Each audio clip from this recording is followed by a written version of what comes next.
Olá, boa noite para você. Hoje é terça-feira, dia 6 de abril. Já está no ar o Alterosa Alerta, segunda edição para toda a Zona da Mata e Campo das Vertentes.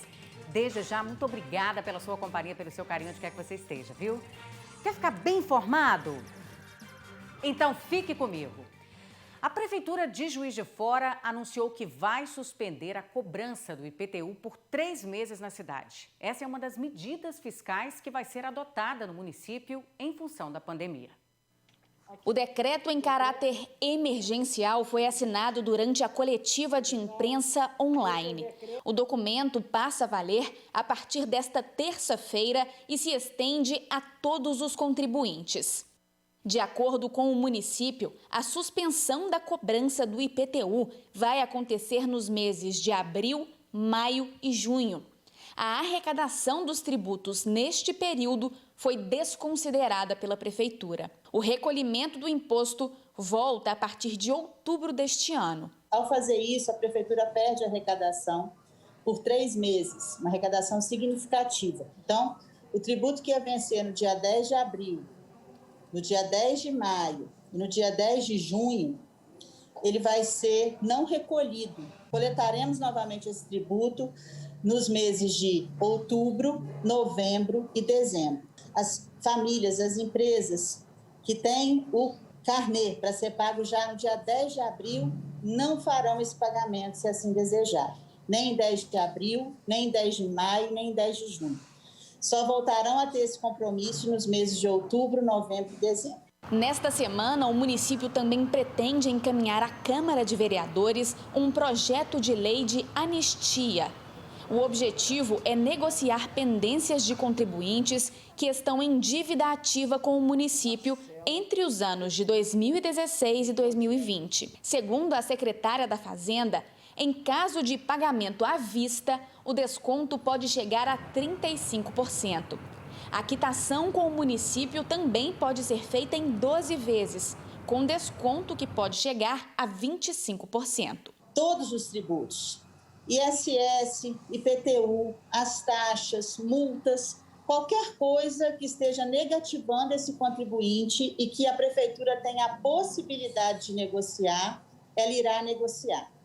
Com isso, ela espera contribuir e desembaraçar esse contribuinte, porque com parcelas devidas, negativado, esse contribuinte deixa de conseguir crédito, deixa de conseguir taxa de juros palatáveis, deixa de poder participar de negociações. Então, nós queremos aliviar esse fardo. O desconto que nós vamos colocar na lei, ele é de 25% sobre o montante total devido. E para aqueles que pagarem à vista, nós ainda concederemos mais 10% de desconto. Então, o desconto total pode chegar a 35%. Outra proposta foi a criação de um fundo auxiliador para pequenos e microempreendedores. Um programa para apoiar o desenvolvimento das atividades econômicas dos pequenos e dos microempreendedores de Juiz de Fora. Então, isso vai ser apresentado no Fórum em Defesa da Vida, e debatido naquele espaço de interlocução pública. Assim como também, evidentemente, essas medidas legislativas serão, a seu tempo, discutidas e debatidas. A Comissão de Desenvolvimento de Tributos da Câmara já se reuniu, inclusive, conosco, no propósito de encontrarmos, nesse momento, algum remédio que diminua as dificuldades que a gente vem enfrentando. Todo mundo se apertando um pouquinho, ou seja, o juiz forano que quiser retomar o pagamento aí no segundo semestre, em outubro, novembro, dezembro, pode ser feito, já é um alívio, né, para o bolso do consumidor também, até a retomada econômica aí do município ser feita. Durante o feriado, Juiz de Fora registrou mais 38 óbitos por Covid-19. Gente, esses dados, eles foram divulgados no boletim epidemiológico publicado na noite desta segunda-feira. Com os novos registros, o total de vítimas fatais da doença na cidade subiu para 1.120. As internações e a ocupação de leitos também continua alta na cidade. Isso tudo mesmo com o município estando aí na fase mais restritiva, né, do Plano Minas Consciente. A Laís Possani conversou com a secretária de Saúde, que fez uma avaliação do lockdown no município. Vamos ver. Amanhã, dia 7 de abril, Juiz de Fora completa um mês de lockdown. Para falar sobre isso, nós estamos com a secretária de Saúde do município, Ana Pimentel. Doutora, explica para mim como a prefeitura vê esse um mês de lockdown. Os números ainda são preocupantes. Isso, os números ainda são preocupantes, a gente ainda vive uma situação da pandemia que deve nos alertar, colocar todos em estado de atenção, mas a gente percebe nos últimos dias uma melhora sensível de alguns indicadores. Então, por exemplo, a gente hoje tem menos de 600 hospitalizados no município, que é uma taxa importante, considerando que a gente estava nos últimos dias sempre com mais de 600 hospitalizações. A gente começa a perceber também o índice de reprodução efetivo viral, ele diminuiu de 1, a gente está a 0,73, ou seja, a taxa de contaminação, de casos suspeitos e positivos, ela deu uma pequena melhora nos últimos dias. Assim como a demanda sobre o sistema de saúde, as filas continuam altas, a gente ainda tem uma lista de espera, mas a gente começa a perceber o efeito do lockdown agora, passado esses 30 dias. A continuação desse lockdown seria importante? Vai ser feita essa avaliação? A gente tem hoje 158 leitos UTI exclusivamente para Covid no Sistema Único de Saúde em Juiz de Fora. A gente aumentou 58 de janeiro até agora e a gente precisa reforçar que da semana passada para essa foram 18 leitos. Então, a lista de espera de pessoas hoje é menor do que na semana passada, mas nós também ampliamos 18 leitos UTI Covid. A gente ainda tem uma situação de muita pressão sobre o sistema de saúde, principalmente para a taxa de ocupação de leito UTI. A gente vai precisar acompanhar os próximos dias, porque essa semana e a próxima, a gente vai vivenciar o resultado do feriado. Como os movimentos de feriado, desde o começo da pandemia, após os feriados, a gente tem uma pressão maior sobre o sistema de saúde, a gente vai ter que acompanhar os próximos dias para observar. No estado, até dia 11, domingo, está decretado a faixa roxa. A gente vai acompanhar esses próximos dias e avaliar se a situação vai melhorar, vai continuar melhorando como nos últimos dias. A gente espera que sim, mas como eu disse, a gente tem que acompanhar o movimento pós-feriado. Nesses 30 dias de lockdown, qual que é a avaliação da prefeitura? Deu certo? Se a gente não tivesse feito lockdown, a gente seguiria com aquela taxa de isolamento social de 38%, 39%, que era uma taxa baixa. Hoje a gente está com 56% de isolamento social. A gente gostaria ainda que tivesse maior, mas é uma taxa de isolamento que possibilita a gente a não vivenciar cenas como foram as cenas, por exemplo, de Manaus. Então, a gente consegue segurar a situação exatamente porque foi realizado o lockdown no município. Agora, o que é importante dizer é que a resposta à pandemia é uma resposta da sociedade como um todo. A gente precisa que cada um e cada uma também faça parte desse movimento para a gente evitar a circulação dos vírus. Pois é, a gente fica na esperança, né, para que o número aí de contaminados diminua nesse período de lockdown e onda roxa. Vou dar uma paradinha, gente, vou para um rápido intervalo e eu volto em instantes. Não sai daí.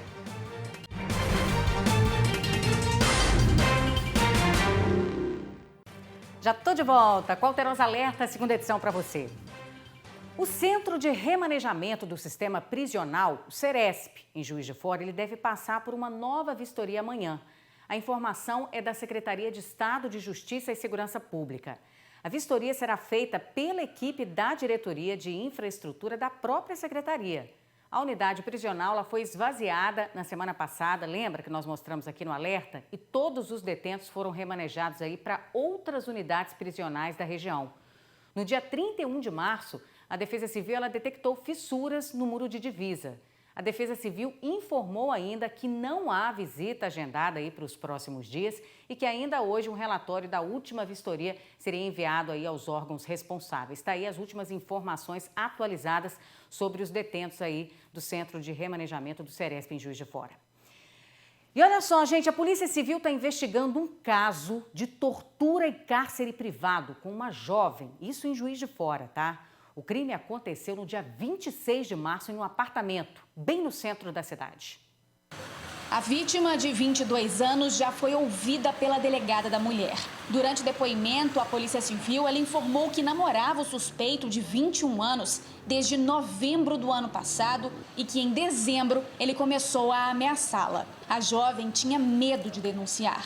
Muito grave, os fatos que são mencionados aqui nesse auto de prisão em flagrante são com requintes de tortura, tem requinte de cárcere privado e podendo se pensar até uma tentativa de feminicídio, uma vez que ela ficou vários dias em casa, sob o comando dele, não podia sair, foi submetida a choques. O crime foi registrado no dia 26 de março deste ano. A vítima foi violentada dentro do apartamento do suspeito, que fica aqui na Avenida Getúlio Vargas, centro de Juiz de Fora, local onde ela também foi mantida em cárcere privado por cerca de 4 dias. Seria principalmente pelo ciúmes. E é importante salientar também que esse homem, ele já tem várias passagens na polícia com outras vítimas, em que ele também já manteve outras vítimas em cárcere privado, já agrediu outras vítimas. Portanto, ele tem todo um histórico de violência doméstica, não só com relação a esta, mas com outras também. Por isso, nós vamos pedir, desde já, a prisão preventiva deste homem para que ele não volte a delinquir em relação a outras vítimas. As investigações continuam a fim de esclarecer se houve uma tentativa de feminicídio por parte do suspeito. É importante ressaltar que essa mulher, ainda que ela esteja em cárcere, como nós estamos tendo vários cárceres agora, dos dias para cá, por conta da pandemia, que essa mulher está direto com seu agressor, é importante denunciar, como nesse caso. Nesse caso, faltou pouco para que essa jovem pudesse chegar à morte. Isso aí, não se calar jamais, ou seja, o sujeito já tem aí ficha suja pelo mesmo tipo de crime e não aprendeu, né? Vamos mudar de assunto um pouquinho, gente. Cuidar do sorriso é um serviço essencial. O nosso parceiro Pós-Odonto Suprema sabe disso e realiza todos os procedimentos com muito cuidado e eficiência. E hoje eu trouxe aqui para vocês o testemunho de outros 2 felizes pacientes da Pós-Odonto. Vamos ver o que o senhor Gessé e a senhora Marilene têm a dizer? Vamos lá. Na Pós-Odonto, fui lá em São Pedro e eu dei sorte, porque eu encontrei pessoas boas, né? A doutora Ana Paula, o doutor Rodrigo, todos me trataram muito bem. Eu só tenho a agradecer a eles, né? Eu não achei que ia ser tão rápido e ficar do jeito que ficou. Então, eu fiquei muito satisfeito com isso. Eu fui indicada pela minha cunhada, que fez um implante, e ela ficou muito feliz. Então, ela me deu o telefone, liguei, eu fiz a cirurgia, fiz os implantes e estou sorrindo de novo. Estou muito feliz. Ah, bacana demais. A felicidade está estampada aí no rosto deles, né? Dá para perceber, né? E agora pode ser você a sorrir muito com seus novos implantes. Ligue agora ou mande um zap agora mesmo e agende aí a sua avaliação. Anota aí, gente, 988-21-9330. Vou repetir, 988-21-9330 é o telefone da Pós-Odonto Suprema. Eu vou dar uma paradinha agora, vou para um rápido intervalo comercial e volto já já.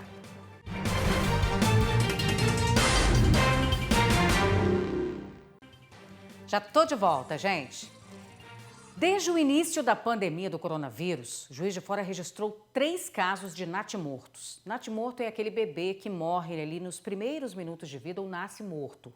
Isso pode acontecer por diversas complicações no parto, inclusive por causa da Covid-19. Veja na reportagem. Estudos iniciais apontam a prematuridade como a principal causa de mortalidade infantil em casos de mães com Covid.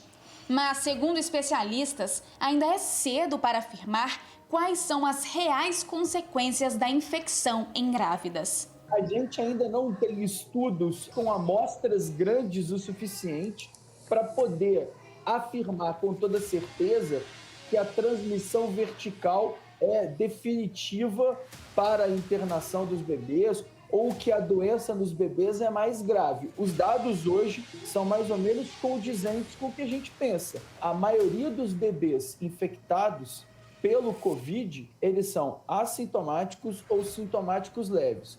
Como a imensa maioria desses bebês é prematuro, a gente ainda não consegue dizer se aqueles que entram em sofrimento respiratório, na doença da membrana hialina ou síndrome do desconforto respiratório do recém-nascido, se isso é precipitado só pela prematuridade ou se há um papel extra da Covid-19 nesses bebês. Em Juiz de Fora, até o dia 19 de março, 3 casos de bebês natimortos tinham sido registrados pela prefeitura. As mães deram entrada no hospital testando positivo para o novo coronavírus. Natimorto é aquele que morre nos primeiros minutos de vida ou nasce morto. Diversas complicações, tanto na gestação quanto no parto, podem contribuir para a ocorrência desse quadro. E a forma grave da Covid nas mães tem se mostrado um fator importante. De acordo com o pneumopediatra, a necessidade de aumento no número de unidades de terapia intensiva é urgente. É necessário que as autoridades se preocupem também em aumentar o número de leitos em UTI neonatal, justamente por esses bebês que vão nascer prematuros, filhos de mãe portadora de Covid-19. Se você pega uma paciente que está grave, dependente de oxigênio, precisando de um suporte de terapia intensiva e não consegue esse suporte, é claro que todo o organismo materno vai ser comprometido. E aí vai ter a síndrome da resposta inflamatória sistêmica, vai ter a síndrome respiratória aguda grave e definitivamente uma mãe com uma doença grave, sistêmica, com alto comprometimento pulmonar, isso muito provavelmente vai acometer o equilíbrio respiratório, o equilíbrio hemodinâmico do feto. Todo o metabolismo do feto, dependente do metabolismo da mãe, a gente tem isso estudados com outras doenças, isso pode gerar gravidade no feto. A gente ainda não sabe o mecanismo através do qual o novo coronavírus faz isso, mas certamente uma mãe doente que não tem acesso a um leito de UTI, isso pode comprometer certamente a saúde do bebê. De acordo com a comunidade médica, as mulheres grávidas precisam tomar os mesmos cuidados do resto da população. O uso de máscara, álcool em gel e distanciamento social, inclusive de familiares. Na verdade, a gravidez é um momento de celebração e aí a gente vê as festas de chá revelação, de chá de fralda, a confecção do enxoval e isso tudo perdeu-se esse encanto porque não pode, né? E mesmo aí a gente teve as charreatas, né? Eu contraindico porque você acaba tendo contato com uma série de pessoas parecendo que está seguro, mas que nesse momento a gente pode estar tendo alguma transmissão do vírus. Eu costumo dizer que as grávidas elas devem ter um cuidado redobrado, porque as pessoas que parecem não trazer perigo para a gente também trazem. Então, almoço de família, encontrar só um casal de amigos, isso não deve ser feito de forma nenhuma. De acordo com a obstetra, quando uma mãe é infectada pelo novo coronavírus no início da gestação e não tem o quadro clínico agravado pela doença, o bebê pode ter uma restrição de crescimento, ou seja, nascer um pouco menor. A situação muda quando a mulher está na fase aguda da doença. Nesses casos, um descolamento inesperado da placenta pode acontecer. É uma situação onde a gente precisa tirar esse bebê de dentro da barriga dentro de 7 minutos, senão a gente pode ter um natimorto ou um bebê com sequela. A própria gravidez, ela já traz aí um risco para alguns tipos de doenças. As doenças pulmonares, as doenças tromboembólicas, que são aquelas doenças que fazem embolia, que o Covid se mostra uma doença que ataca tanto o pulmão quanto causa tromboembolismo. Então, ela já tem um fator de risco maior, então ela tem uma chance de agravamento maior. Também temos aí a possibilidade de, pelo quadro clínico materno, a gente ter que intervir nessa gestação, fazer um parto prematuro, que a gente também cria uma situação de prematuridade que para esse bebê pode ser uma situação ruim. E a gente tem também as gestantes que vêm apresentando alguns quadros pós-Covid, que principalmente são representados por doenças hipertensivas e pela restrição de crescimento intraútero. Um alerta aí para todas as mamães grávidas, né? Bom, eu tô indo embora. Obrigada pela sua companhia. Tô de volta amanhã às 7h15. Até lá. Tchau, tchau.